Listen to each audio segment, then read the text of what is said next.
कि गलत है? सबसे बड़ा धन क्या है? मैया क्या बोलती तू? सबसे बड़ा धन क्या है आपके पास? काहे नहीं ले आओ? बाजार में मिलता है संतोष? नहीं मिलता। कहाँ मिलता है बताओ, हम बुला के दें आपको। मैया यदि आपके जीवन में संतोष होगा ना तो आपके चेहरे की मुस्कान बताएगी कि आप संतुष्ट। आजकल आदमी हंस काहे नहीं रहा है? बंदरों टाइप का मुंह बनाए बैठा रहता 24 घंटे, ना स्माइल है ना मुस्कुराहट है, कुछ भी नहीं, सब गायब। क्यों? संतोष नहीं। संतोष यदि जीवन में होगा तो आपके होठों पर एक मुस्कान होगी।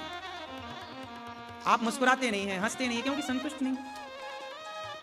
छोटे छोटे बच्चे देखो मुस्कुराते हैं, हंसते हैं। बच्चे बिस्तर पर लेटे लेटे सोते सोते भी मुस्कुराते हैं। संतोष, संतुष्टि व्यक्ति को बहुत आगे ले जाती है। अरे जीवन में आए हैं, जी लो, संतोष रखो, जितना है मेहनत करते रहो, आगे आता रहेगा। असंतुष्ट आपको नष्ट कर देगा। असंतोष व्यक्ति को नाश की ओर ले जाता है। असंतुष्ट रहने वाला व्यक्ति चिड़चिड़ा होता है, तनाव में डूबा रहता है, नाना प्रकार की बीमारियां घेरती हैं। पहले के लोग 100 साल तक जीते थे। क्यों भैया? आज का आदमी 60-65 तक जा रहा है, बस 70 भी अब कम पहुंच रहे हैं। सही है कि गलत है? बोलो हाँ। क्यों? पहले के लोगों में और आज के लोगों में अंतर क्या है बताओ? आज के लोग संतुष्ट हैं कि पहले के लोग संतुष्ट थे? बोलो। पहले के लोगों में संतोष था, जो है वो इतना संतुष्ट था पहले का आदमी कि जब दाल रोटी बनाता था तो बाहर झांक के देख लेता था कि मेरे द्वार पे कोई भूखा तो नहीं, और मिल जाए तो उसे बिठा करके वो नमक रोटी खिलाता था। खाता नमक रोटी तो नमक रोटी खिला करके किसी साधु को, किसी भूखे को, उसको खिलाकर फिर खाता था परिवार के साथ। वो बहुत संतुष्ट था, वो नमक रोटी में संतुष्ट था। और आज तुम पिज्जा बर्गर चाउमीन में संतुष्ट नहीं हो। क्यों जी? सही है। पहले का आदमी, पहले घर में दाल बनती थी, सिर्फ दाल। जिस दिन सब्जी बनती थी तो दाल नहीं बनती थी, दाल बनती थी तो सब्जी नहीं बनती थी। ये दौर हमने देखा, आप लोगों ने पता नहीं, भगवान ने संपन्नता दी होगी तो आपने नहीं देखा होगा, पर पुराना टाइम जाके देखिए। तुम्हारे बाप दादे सब्जी भी खाते थे तो हफ्ते में एक बार सब्जी आती थी। बाजार लगती थी गांव के आसपास, लोग बाजार में 7 दिन का एक बार में राशन ले आते थे। आलू की सब्जी खाते थे, सिर्फ आलू, झोल, पानी और दाल। कभी बन गई दाल, कभी बन गई साग, बाकी अचार और चटनी सबके घर में। सिलबट्टा, टमाटर महंगा है तो टमाटर नहीं आता था, जो मिल जाए उससे लोग अपना अचार, पहले लोग अचार सबके घर में होता था। पेट भर लोग पहले अचार रोटी ही खाते थे। बाल भोग नाश्ते में बासी रोटी और अचार। कल की रोटी जो मिल गई बासी, अचार रोटी चुपड़ के, सरसों का तेल चुपड़ लिया, उसमें नमक धर लिया, खा लिया। हाँ या ना? हमने रोटियां कैसी खाई हैं पता? सरसों का तेल चुपड़ के, उसमें जरा नमक धुरक के और उसको बढ़िया बना के रोटी सरसों के तेल में। ये नाश्ता था पहले का। क्यों? आज तो देखो आप कितना बढ़िया बढ़िया 2-2 3-3 सब्जी खा रहे हो रोज, लेकिन फिर भी आप परेशान हैं, असंतुष्ट हैं। और पहले के लोग नमक रोटी खाते थे। मुझे खूब याद है, मैं सरसों का तेल चुपड़ता रोटी में, रोटी लेता और ढेला वाला नमक, रोटी खाता और ढेला वाला नमक चबाता, मस्त। मुझे याद है, मैंने ये सब कुछ देखा, खाया पिया, सारे दिन हमने देखे। लेकिन पहले व्यक्ति संतुष्ट था। आज के लोगों की तरह ना परेशान नहीं था पहले का आदमी। और पहले का व्यक्ति संतुष्ट था, इसलिए ईमानदार था। पहले सारे लोग, लगभग लोग ईमानदार होते थे, नहीं होते थे। आज ईमानदार लोग मिलने बंद हो गए, हर जगह बेईमानी भरी है। आजकल भाई अपने भाई से बेईमानी कर रहा है, औरों की तो छोड़ो, आजकल बेटा अपने माँ बाप के साथ बेईमानी कर दे रहा है। हाँ या ना? अब बताइए, गौरी गोपाल आश्रम में 290 माताएं हैं। बेटा अपनी माँ को छोड़ के चला जाता है, बेटियां अपनी माँ को लेके आती हैं। अब बताओ, ये बेटी और ये बेटा बेईमान है कि नहीं? ईमानदार होते तो तुम अपने माँ बाप की सेवा ना करते। जब माँ की संपत्ति तुमने ले ली, माँ बाप ने तुम्हें बचपन में तेल मालिश करके तुम्हारी हड्डियां मजबूत की, और अब उस माँ को तुम बुढ़ापे में छोड़ रहे हो। ईमानदार होते तो माँ को सोने के लिए और खाने के लिए रोटी कितनी चाहिए, जगह कितनी चाहिए, तुम कैसे कैसे करके अपने माँ को भी रखते ना, सेवा करते। तुम बेईमान थे, इसलिए तुमने अपनी माँ को घर से निकाल दिया। ईमानदार होते तो माँ की सेवा करते। इसलिए कहता हूं, ईमानदार बनो। पहले के लोग ईमानदार थे, पहले के लोग अपने माँ बाप का खूब ख्याल रखते थे। क्यों? पहले के जमाने में आदमी अपनी पत्नी के सिवा पराई औरत को देखना पाप समझता था। पहले के लोगों के अंदर ये भावनाएं थी कि मैं किसी और को देख रहा हूं मतलब ये पाप है। आजकल का आदमी पाप को तो भज ही नहीं रहा है।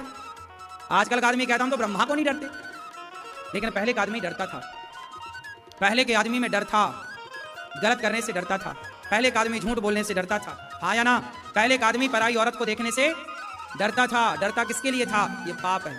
वो जानता था कि पाप की परिभाषा क्या है, वो जानता था कि पुण्य की परिभाषा क्या है। आजकल का आदमी नहीं जानता कि पाप पुण्य क्या है, उसे लगता है कि जो हम कर रहे हैं सब सही है। पहले का आदमी पाप करने से, झूठ बोलने से डरता था, हाँ या ना? पहले का आदमी सत्य की राह पर चलता था। देखो ना, आपने मुंशी प्रेमचंद्र जी की एक कहानी पढ़ी हो, पंच परमेश्वर। मुंशी प्रेमचंद्र जी ने उस जमाने की कहानी लिखी। पहले कोर्ट कचहरी नहीं हुआ करती थी, तो न्याय कहां होता था? जैसे आपके गांव में कोई विवाद हुआ, जमीन का, भाई भाई का, फला फला फला, तो गांव के लोग बैठते थे पंचायत में, उसे कहते थे पंच परमेश्वर। कौन बैठता था? गांव के बड़े लोग बैठते थे, 5 लोग बैठते थे या 5 गांव के लोग आकर के बैठते थे, उसकी बातें सुनते थे कि भाई तुम्हारा मसला क्या है, बात क्या है, दिक्कत क्या है, और सुन करके तुरंत उनको न्याय देते थे। चाहे अमीर हो गरीब हो, वो न्याय करते थे। और पंच परमेश्वर का किया गया न्याय सारा समाज मानता था, आपको मानना ही पड़ता था। और वो लोग वहां बैठ करके गलत न्याय नहीं कर सकते थे। पंच परमेश्वर पढ़िएगा, मुंशी प्रेमचंद्र जी की एक छोटी सी कहानी। जुम्मन शेख, खालाजान, अलगू चौधरी, ये सब उसमें पात्र हैं, हमने पढ़ी है। हुआ क्या था,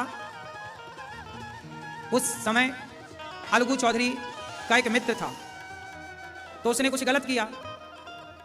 तो अलगू चौधरी को जब पंच परमेश्वर बनाया गया तो उसको लगा यार ये तो मेरा मित्र है, ये मेरे पक्ष में फैसला करेगा। लेकिन जब वहां बैठता तो उसने तो अपने मित्र के खिलाफ फैसला कर दिया, क्योंकि दोस्त गलत था तो पंच परमेश्वर तो सही करेगा। अब तो भैया वो हिल गया कि यार तूने मेरे साथ गलत किया। अब दोनों की दोस्ती टूट गई। अब उसके अंदर खटास आ गई, किसने मेरे पक्ष में फैसला नहीं किया। अब हुआ क्या कि एक बार अलगू चौधरी जी के साथ कुछ बात हुई, तो जुम्मन शेख बैठा वहां पर फैसला करने के। अच्छा अब तो मैं फैसला करूंगा, और तूने मेरे पक्ष में नहीं दिया, मैं भी तेरे पक्ष में नहीं दूंगा। लेकिन वहां पर अलगू चौधरी सही थे, उस पर जो आरोप लगाए गए वो गलत थे। लेकिन जब वहां पर उस गद्दी पर बैठे तो वहां पर उसने भी फैसला अलगू चौधरी के पक्ष में ही किया, मतलब सत्य के पक्ष में। वो चाह करके भी झूठ ना बोल पाया। वो जानता था कि मुझे इसके पक्ष में फैसला नहीं करना, क्योंकि इसने मेरे पक्ष में नहीं किया था। भाई तू गलत था तो तेरे पक्ष में नहीं हुआ, आज तू पंच परमेश्वर बना बैठा है। तो वहां पर सोचिए कि जो व्यक्ति ये चाह करके बैठता था कि मैं इसके साथ फैसला इसके पक्ष में नहीं करूंगा, मतलब पहले का व्यक्ति इतना ईमानदार था कि उस गद्दी में जाके बैठता, उसका प्रभाव था कि वहां पे वो झूठ नहीं बोल पाता था। पहले का आदमी झूठ बोलने से डरता था। लोग कहते थे अरे ईश्वर को डर, भगवान देख रहा है, झूठ काहे बोल रहा है? कोई देखे ना देखे, तेरी अंतरात्मा और परमात्मा तो जान रहे हैं कि तू सच्चा है कि झूठा है।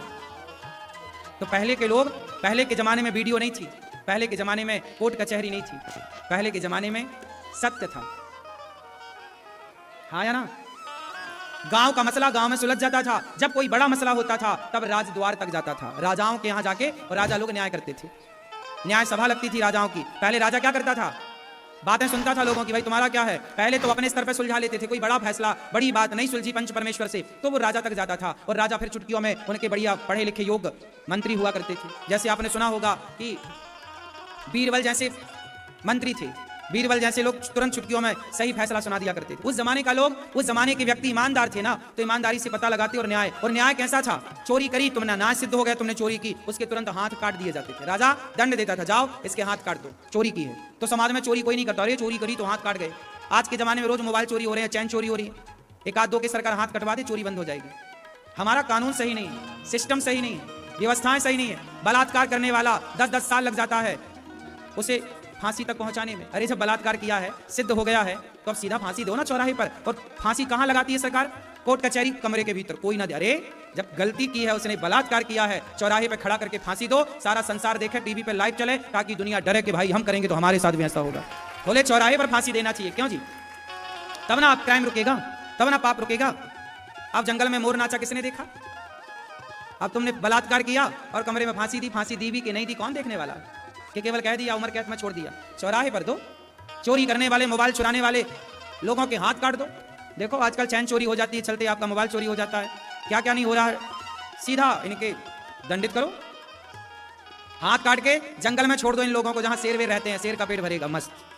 और क्या जनसंख्या, इन हाथ कटे लोगों को फिर खवाए कौन? मूर्खों को। ये भार और बढ़ जाएगा। जंगल में छोड़ो, शेर खा के अपना पेट